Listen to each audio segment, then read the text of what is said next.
ભારત માતા કી બરોબર અવાજ નથી આવતો, અવાજ મારે ઠેઠ પહોંચાડવો છે. ભારત માતા કી સવો કહ માલ્યો. સમાજમાં દેવાજ પંડિતનું બહુ પહેલાનું એક વાક્ય હતું, બોલે એના બોર ખપશે. એ આ મોદી સરકારે સાબિત કર્યું. બોલવા સિવાય બીજો ધંધો નથી. અને હું તો તમને એમ કહું કે કદાચ સમાજ તો એવો છે ભાઈ કે વાહ કરવા વાળું મળી જાય, બીજું કઈ નહીં. કદાચ જો એના ભાષણ ખૂટી જાય ને તો કાલ સવારે કદાચ એવું શરૂ કરે ભાઈઓ ગુજરાતની બોર્ડર ઉપર પાકિસ્તાન બાજુથી હવા આવે છે ભાઈઓ, એ ગુજરાતને નુકસાન કરે છે. માટે 450 ફૂટ ઊંચી દિવાલનો કોન્ટ્રાક્ટ દેવા ગયો છે બહેનો ભાઈઓ. તો આ પ્રજાને તાળીઓ પાડવાની છે. અને બાપની હાડી બાર તમને કહેવાય. અને કરોડની તો કોઈ વેલ્યુ જ નથી રહેવાતી હતી મારા. હું વેરાવળનું ભાષણ સાંભળતો તો બહેનો, મારી ખારવાની બહેનો, 200 કરોડનું ઘાસલે, અરે રહેવા દે, ઘાસલે 200 કરોડનું રહેવા માવા ઉપાડા હલ્યો એમ તમને એલા કોઈ કહેવા વાળો નથી. કાંઈ આ નો છૂટક્યો મારા ટેજ ઉપર આવવું પડે, નકર અમારો ધંધો નથી યાર.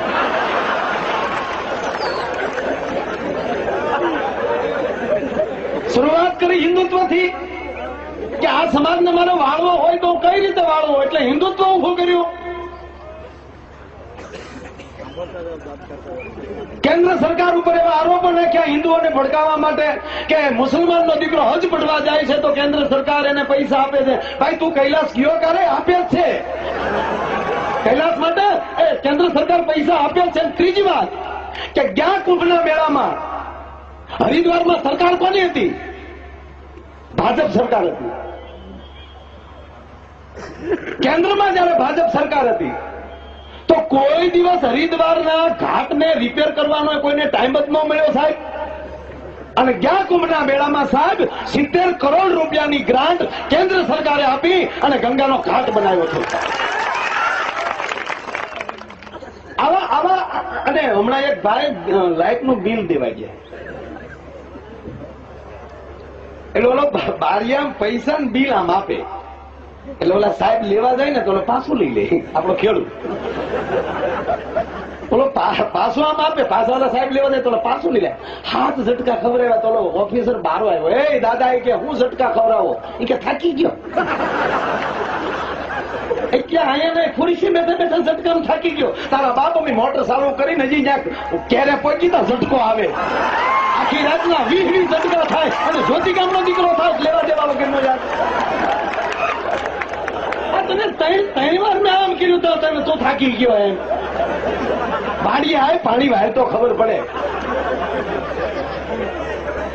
હવે જેની આંખ નથી ઉગડતી એ ઉર્જા મંત્રી, તમે શું કરી લો?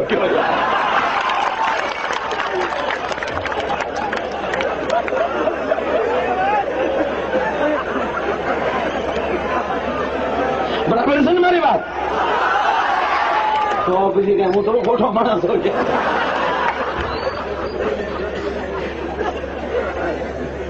બીજી વાત એ કહું કે આ શિક્ષકોનો સ્ટાફ છોકરાઓને ભણાવવા માટેનો છે કે એના મેળાઓ માટે પબ્લિક ભેગું કરવા માટે?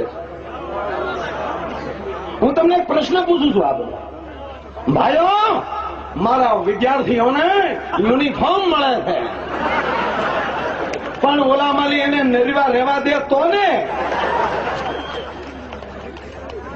ગુજરાત વિકાસ લાવ્યો છે તો એમ કહું, શેત્રુંજી ડેમ કોને ભાજપ સરકારે બનાવ્યો કે કોંગ્રેસે? કોને બનાવ્યો શેત્રુંજી ડેમ? જોરથી બોલો. તમારો સિંગોડો ડેમ કોને બનાવ્યો? મસુંદરી ડેમ કોને બનાવ્યો? નર્મદા ડેમ કોને બનાવ્યો?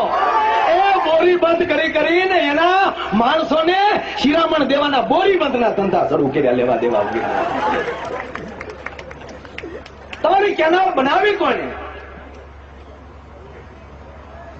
પાયાનો મુદ્દો જોયા વગર વિકાસ વિકાસ વિકાસ વિકાસ વિકાસ શેનો વિકાસ?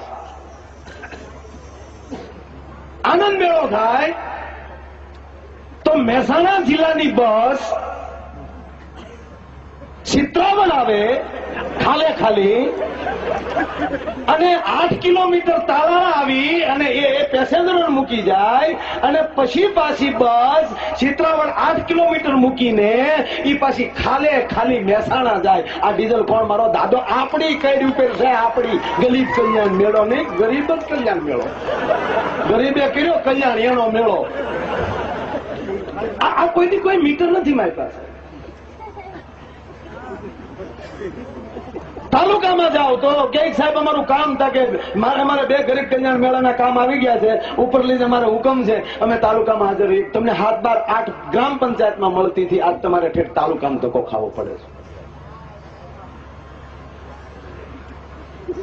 જે માણસો જે વિચાર કરીને એ સત્ય બાજુ જે ચાલશે ને વાંધો નહીં આવે.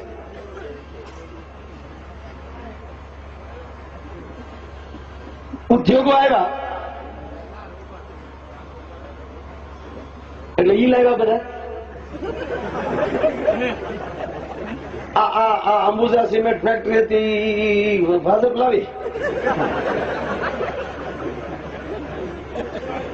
અને સાહેબ જે લાવ્યા એમાં બધા આપણને શું ખબર ભાગીદાર હોય ન હોય, આપણે ખબર.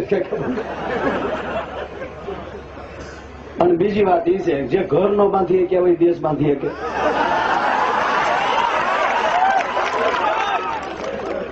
બેટી બચાવો ભાઈઓ. એ તારી ઘરે દીકરીનો જન્મ તો દેવરાવી દો, તને ખબર પડે દીકરી ઘરે હોય તો બોલવામાં કેટલી મર્યાદા રાખવી છે.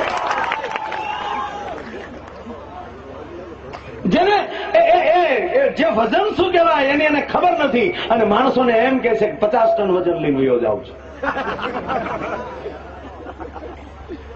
નારી તું નારાયણી છો એ કહેનારી વાત 100% સત્ય છે. તો હું તમને એમ કહું કે સાલુ પાર્લામાં સાંસદ આવતી હોય ને ત્યારે તમે જોઈજો, ભાજપમાં બેનનું છે ને કોંગ્રેસમાં આપણે સોનિયાબેન એ ઉઘાડા માથે કારે ન બેઠા ને ઓલ્યું હાવ બંડિયું પહેરીને બેઠું. એને કહો ભાઈ અહીંયા મર્યાદા શીખવાય ને પછી અમારી પાસે આવે.